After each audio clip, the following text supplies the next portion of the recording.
la place réelle pour les antibiotiques dans les infections respiratoires pour les voies respiratoires hautes et basses.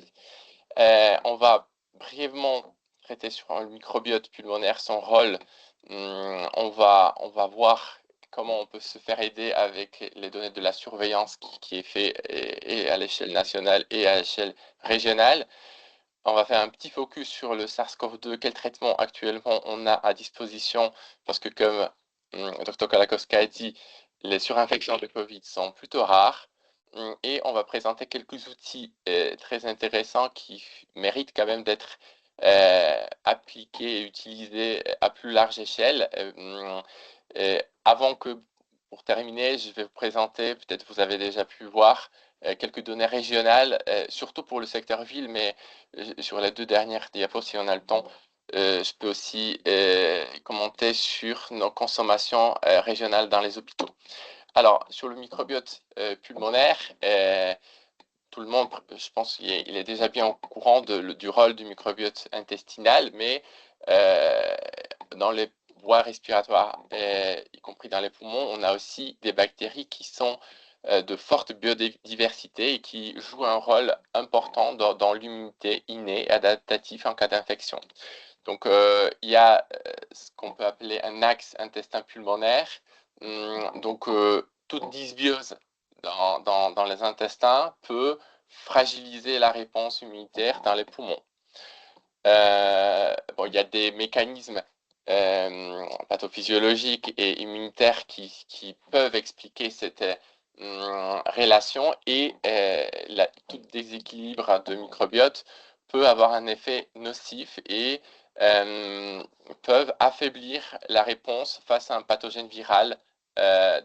Donner les antibiotiques alors qu'on a une infection virale, c'est pas anodin, ça peut avoir un effet nocif pour la défense immunitaire.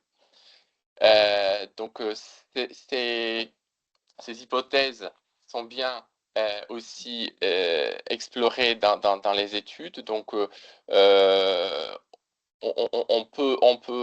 être de plus en plus sûr pour dire que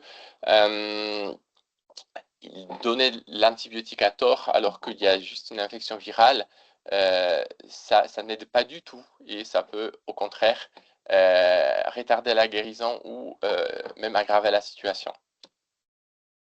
Alors, un petit mot, comme j'ai dit, sur la surveillance des infections respiratoires aiguës, parce que pour savoir si le malade devant nous peut avoir déjà la grippe, il vaut mieux se faire aider par les surveillances nationales et régionales.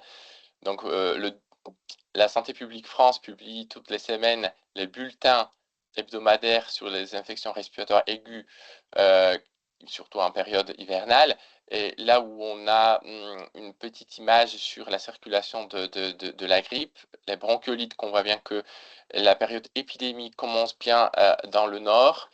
Et au niveau régional, il y a le réseau Sentinelle qui permet d'avoir les données vraiment à l'échelle locale, avec aussi les tendances et les incidences, l'évolution des incidences au fil du temps.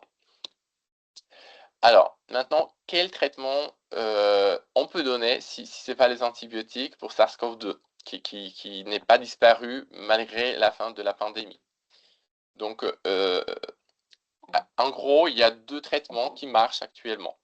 Mais les deux se font dans les phases précoces, quand il y a beaucoup de virus, quand on peut encore stopper la réplication virale. Donc, en ambulatoire, ce qui va être le plus pertinent, c'est Paxlovid. Il est indiqué jusqu'à 5e jour après le début du symptôme. C'est le traitement en comprimé. C'est quelqu'un qui n'a pas d'insuffisance rénale, c'est 3 comprimés 2 fois par jour. Pour les insuffisances rénales modérées, on peut faire 2 comprimés. Il y a deux molécules dedans. Par contre, si on a un malade qui a de l'oxygène, parce que pour pouvoir prescrire un Paxlovid, il ne faut pas que le malade soit déjà oxygénant requérant. Souvent, ça va être pour les patients en hospitalisation. On a Veklury, donc remdesivir, c'est le nom pharmaceutique, qui peut être donné jusqu'à 7e jour de l'évolution, y compris pour malades avec oxygénoréquérance euh, par contre, l'inconvénient, c'est que c'est le traitement en IV, donc du coup, l'hospitalisation est vraiment les circonstances opportunes pour l'administrer. Et pour qui on va le prescrire, c'est un de ces deux traitements. C'est les patients surtout en risque de forme grave du Covid, donc soit les patients âgés, soit comorbides, diabétiques, obèses, immunodéprimés. Donc toutes ces populations qui peuvent évoluer vers la forme grave indépendamment de leur statut vaccinal peuvent avoir le bénéfice de ces traitements antiviraux donnés précocement.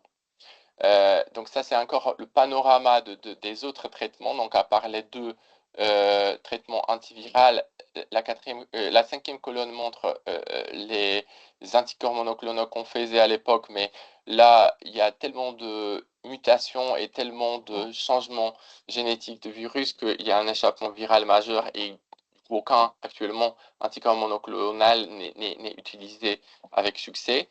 Par contre, ces deux traitements qui sont toujours utilisés pour les formes déjà un peu plus tardives, on effet immunomodulateur, donc c'est dexaméthasone et certains plus ciblés comme tocilizumab, baricitinib. Les prix de ces traitements ne sont pas donnés, mais si on peut éviter un jour d'hospitalisation, même voilà, Paxlovid, une boîte qui coûte actuellement 1 000 €, qui est remboursée à 100% par l'assurance maladie dans l'indication de prévention de formes graves, peut valoir le coup parce que l'hospitalisation va coûter beaucoup plus cher à la société. Alors, je passe maintenant aux outils que je trouve particulièrement intéressants pour promouvoir le bon usage des antibiotiques dans les infections respiratoires hivernales. Donc, je vais commencer par les ordonnances pour infections virales. Avant, l'assurance maladie appelait ça les ordonnances de non-prescription des antibiotiques. Alors, actuellement, il y a 3 versions, donc pour les adultes, pour les enfants et information pour infection virale qui reprend à peu près la même chose que ordonnance, mais elle peut être délivrée par les pharmaciens qui vont du coup donner une information plutôt qu'une ordonnance. Pour voir un peu plus en détail ce qu'il y a dedans, donc il y a des maladies virales assez courantes et banales qu'on peut retrouver dans la période hivernale.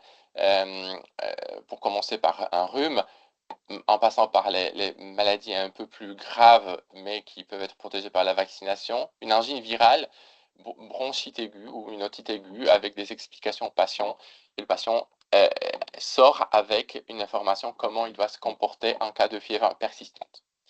Un autre outil, c'est les fiches HAS qui ont été revues cette année pour les infections respiratoires. Donc, on a une fiche qui reprend tout et qui donne la première molécule pour le choix préférentiel et les durées à ne pas dépasser. Mais il y a aussi des fiches par infections bactériennes qui sont regroupées par les infections orales, angine, otite, sinusite, rhinopharyngite de l'adulte et de l'enfant. Donc, ça fait 8 fiches, plus les infections respiratoires basses, pneumonie aiguë communautaire chez l'adulte et chez l'enfant, coqueluche et des exacerbations de BPCO. Enfin, le troisième outil que je trouve très intéressant et pertinent pour favoriser la meilleure utilisation des antibiotiques, c'est les trottes d'angine.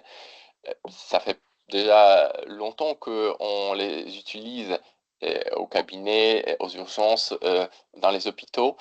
Mais là, la nouveauté, c'est que depuis 2 ans, les pharmacies, même plus, c'est depuis 2021, parce qu'on voit bien que les premiers chiffres d'utilisation commence en 2021, les officines de ville peuvent réaliser soit sur prescription d'un médecin, même soit de leur propre initiative s'ils ont suivi une formation nécessaire préalable. Et pour donner les chiffres en Corse, on voit bien une évolution presque exponentielle de nombre de trodes d'angines qui ont été réalisées en région avec la couverture majoritaire du territoire, trois quarts de pharmacies